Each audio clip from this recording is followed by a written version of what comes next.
you guys want to pair up to do some stretches, you can or just stretch with me.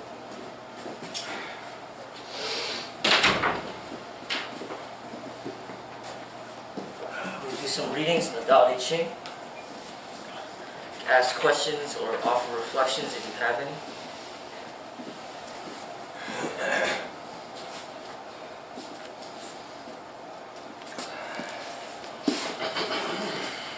Number 43. The softest things of the world override the hardest things of the world. That which has no substance enters into that which has no openings. From this I know the benefits of unattached actions, the teaching without words. The benefits of actions without attachment are rarely matched in the world. Commentary. I have translated the characters of Qi Cheng as override. This best represents the original meaning. The image evoked by these characters is a horseman riding a powerful galloping steed. The rider cannot compare to the horse in terms of physical strength, but there is no question who is controlling whom. This is the perfect image for the soft overcomes the hard. Water seeps into and dissolves rocks. Electricity flows through a block of metal. Thus, the intangible Tao can permeate all things, even if they appear to be solid, without any cracks or openings. We can extrapolate from this to understand life. The Tao acts in a wu-wide, unattached action manner and effortlessly achieves the miracle of life. We find inspiration in this, and we see the possibility to act without attachments and achieve great works without friction or resistance. We can teach most effectively through personal examples rather than preachy words. This is a function of the wu-wide principle as well. Really matched in this line has two interpretations. The first is that the power of the Tao is unmatched. The second is that the teachings of the Tao, as outlined in this chapter, are rarely matched by human intellect, or they are not well understood by most people. Any reflections? I had a reflection on that line. Things with no substance can get through objects with no openings. It's not, I'm not thinking of like water getting through rocks, even though that's another example. I'm thinking of like people, like when you try to talk to somebody and they're just so firm in whatever their belief or whatever it is, and when you have no substance, you're not trying to sell them anything, for lack of better words. You know, you can just reach them with compassion. You know, it's going to be something like good morning or hello, and that can be something that has no substance at all, just words, can make an opening. It's being completely present and vulnerable in front of someone that is completely aggressive. Right. I mean, it's kind of scary, isn't it?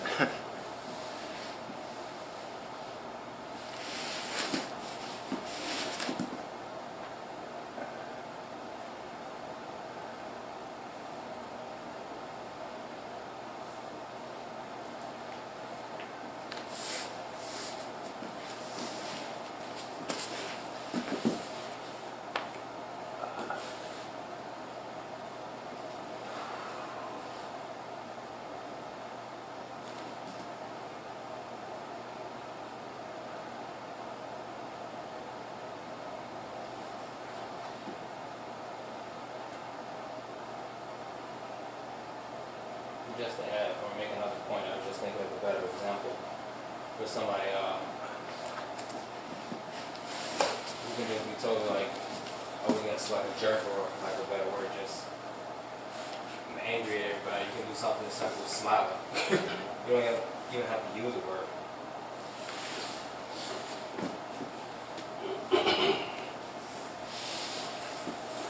Another thing that is said is, without even words, that you can get that across just by your actions and who you are as a person. Instead of teaching someone, just be an example.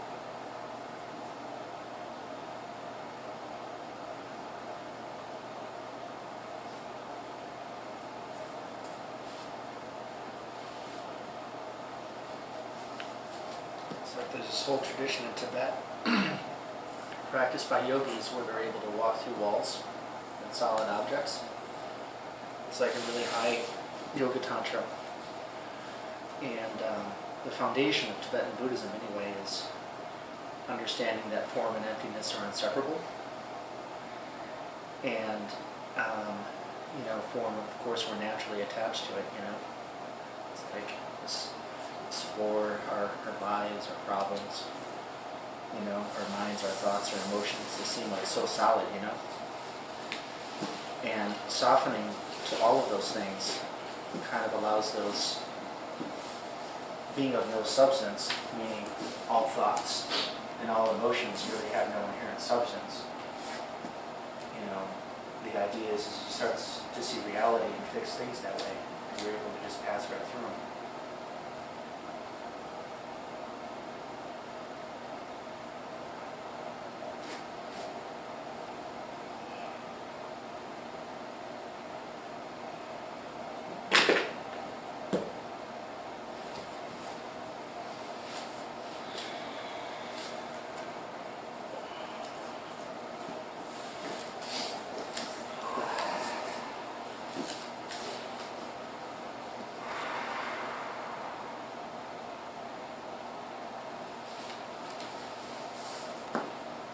Next chapter, chapter 44. Fame or the self which is dearer, self or wealth which is greater, gain or loss which is more painful.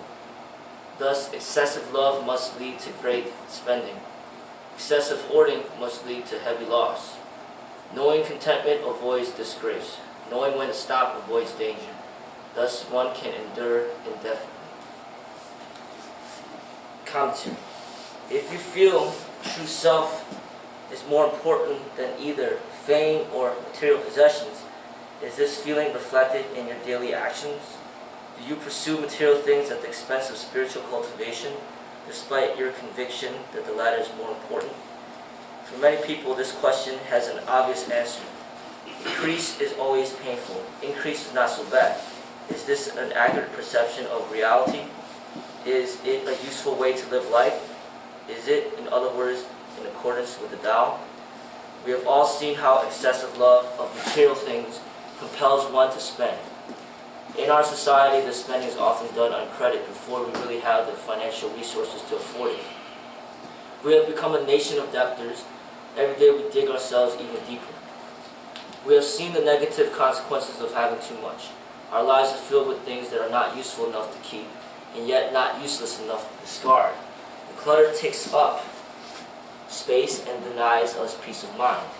We worry about possible loss, theft, or damage. We cannot relax. Even before we actually lose anything, we have already lost a lot. Therefore, the way of the Tao is contentment and being able to let go. Knowing when to stop is an important step. It prevents further accumulation of clutter. Being able to let go is the next step. There is a powerful feeling of liberation when you master this aspect of Tao cultivation. Gain or loss, which one is more painful? Once we experience the joy of simplifying and streamlining, we will understand that gain can bring unwanted complexity, while loss can bring freedom. This understanding puts the question in a completely different light. Thank you. Wow. Reflection.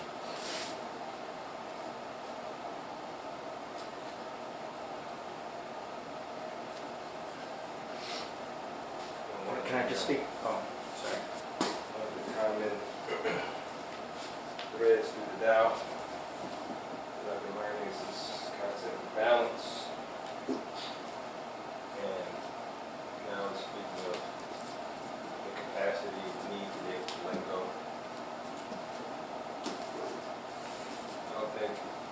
I feel like those two are tied together. I mean, you can't achieve balance if you can't let go. Can't achieve what? Balance. Balance being, one of the central teachings of the Tao Te Ching. And now we speak of being able to let go of the clutter, knowing when to say no, when's enough enough. We're in a society of abundance and we just want stuff, as much shit. We need shit, but we don't need as much shit as we have.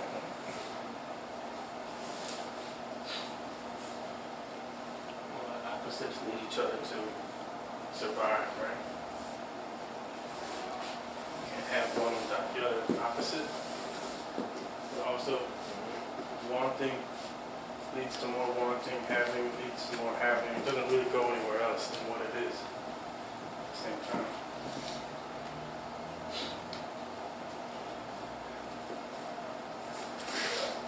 I was wishing for this person for about 12 years of my life, like a particular partner, and the social life that went along with that, and the fame, the popularity, and being really well known around Chicago, and then I lost it. And then of course my big ego was just kind of sad and devastated. I lost all these things. I lost all this community, and all these friends, and this wonderful girlfriend that was also a Buddhist, and oh my gosh, But I have me, I have me. And that's like a freedom that I think I've experienced for the first time in my life. So I really resonate with that. I feel freer now than I ever have. I would say you is all you ever did have in the first place, right? It's just the freedom is realizing that, right?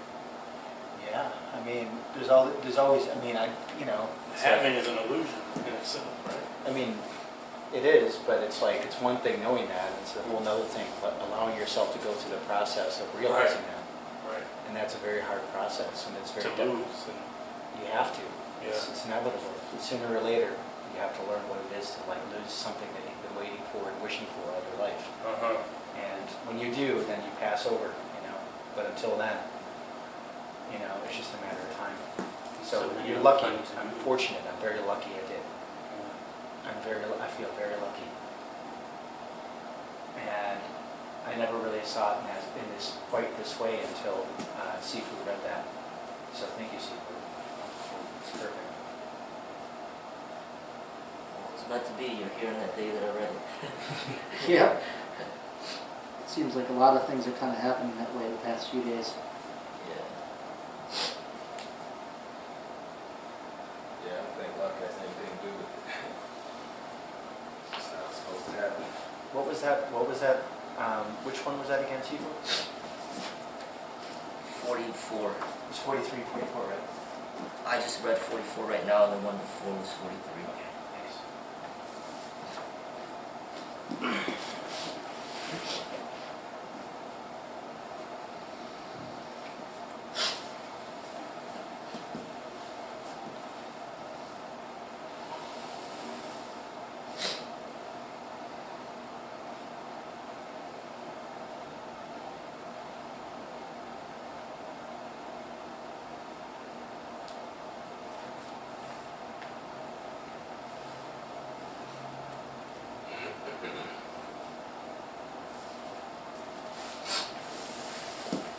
It's like when the trivial still sounds so trivial, it's like the mind just isn't right, But when the trivial sounds profound, it's it's a big deal.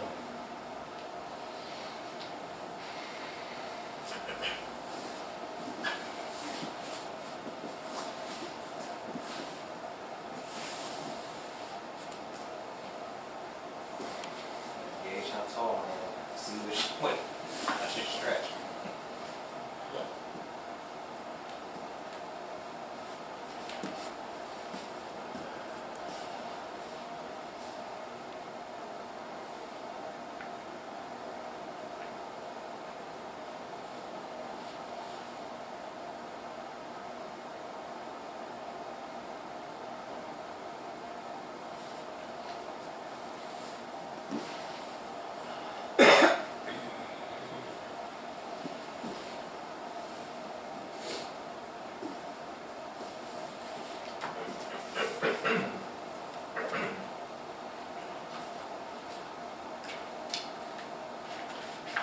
45. Great perfection seems flawed. Its function is without failure. Great fullness seems empty. Its function is without exhaustion. Great straightness seems bent. Great skill seems unrefined. Great eloquence seems inarticulate. Stillness overcomes movement. Cold overcomes heat. Clear quietness is the standard of the world. Great commentary, great perfection, here can be read as a synonym for the Tao. Flaw in this context means a lack of completeness. This flaw that we may perceive in the Tao is due to our limited human perspective, as explained below. Consider what happens when we observe people who have attained great mastery, perfection in some aspect of life. It may have taken them years of hard work to refine their skills, but when we see them perform, they make everything look so easy. This is true whether they are Olympic gymnasts, world-class ballerinas, champion figure skaters, or others who work at the greatest level of human potential. They achieve their effortlessness, smoothness, by completely integrating the techniques into their being. When we watch them, we see only the natural beauty of their self-expression. We do not see the rigidity of their rigorous training. Thus, at first glance, their great perfection may seem lacking. The techniques are nowhere to be seen, but as we continue to observe, we quickly realize that it is only because they have mastered the ultimate technique of no technique. Similarly, those who have some speaking abilities seem glib and verbose. They can carry on talking for hours, but the more they talk, the less they convince. True masters, on the other hand, can express worlds of meaning with a few choice words. They may appear inarticulate to the uninformed, but in fact they possess the height of eloquence. Test this teaching for yourself. Dedicate an entire day to the practice of minimum speech. Every time you want to say something, either say it with the fewest words possible, or say nothing at all. Observe what happens. You may be surprised by how little you really need to talk. Reflection. It's like the Dos Equis commercial. He said his nod. Everyone convinced with his nod.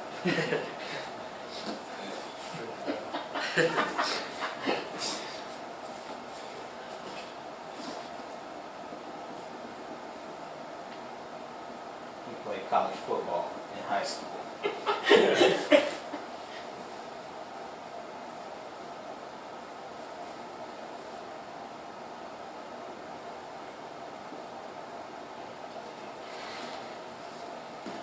I experience a lot of,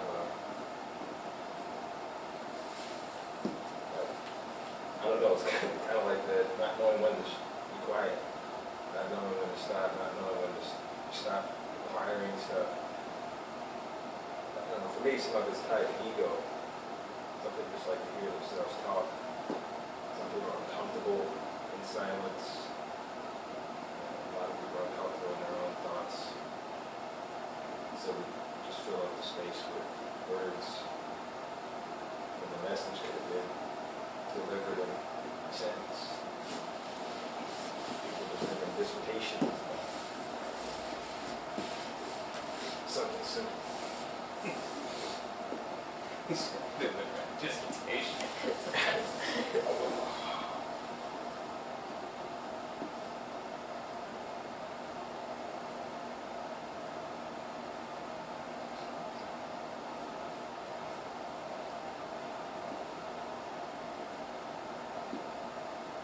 So the last three teachings that we just read is basically signifying the beauty of like emptiness, the beauty of letting go, the beauty of being silent. Most of this culture, this world, is always promoting the opposite. So when you come here and you hear teachings like that, it helps balance it out. So you see the benefits of both. Silence kind of transcends language, because everybody, if they're deep in their meditation, they can understand silence, and they could connect through silence and action. So he's talking about leading with action, through example, not through words. And that's kind of how I was raised, you know, like my parents, my father, to me, I see him like living the Tao without even knowing that it's the Tao, but he just lives it, and I just observe and I learn.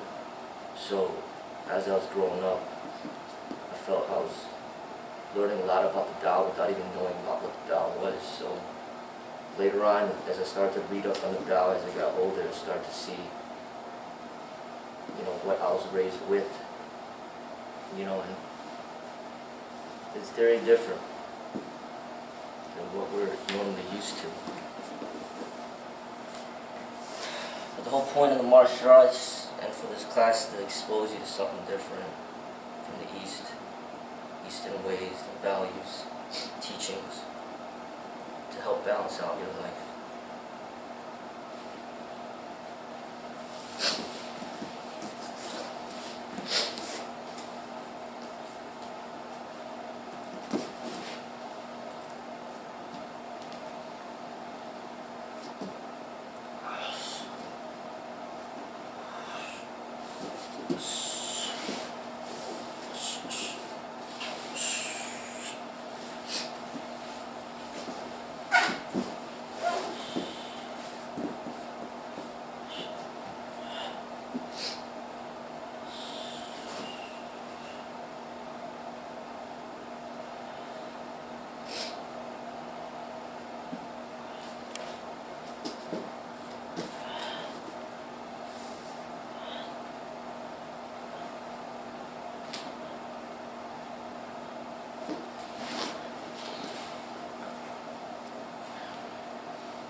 Let's go to the next part of the class. Let's grab some lunch.